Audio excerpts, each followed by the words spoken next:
ایک نوجوان کے بارے میں لکھا ہے کہ وہ بزرگ کے پاس آیا اور کہنے لگا کہ حضرت میں آنکھوں کی حفاظت نہیں کر پاتا، تو میں بازار میں آتا جاتا ہوں لیکن میری آنکھیں جو ہے وہ نامحرم عورتوں کو دیکھنے سے بچ نہیں پاتی، تو مجھے اس کا کوئی علاج بتائیے۔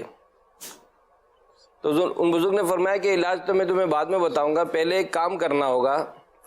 کہنے لگا کیا؟ کہنے لگا یہ دودھ کا پیالہ لو اور یہ بازار کے دوسرے سرے پر جو فلاں بزرگ ہیں ان تک تمہیں یہ پیالہ پہنچانا ہے جی، لیکن اس پیالے سے ایک قطرہ بھی گرنا نہیں چاہیے۔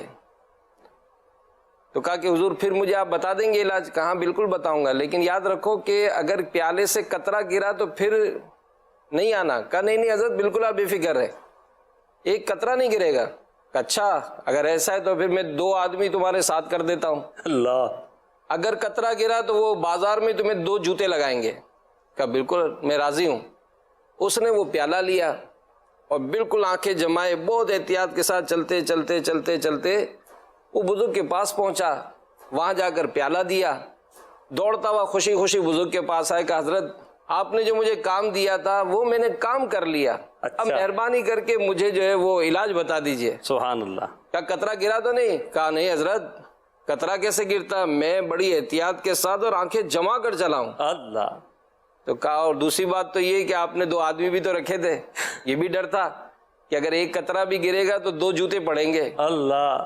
تو اب آپ مجھے جلدی سے علاج بتا دیجئے۔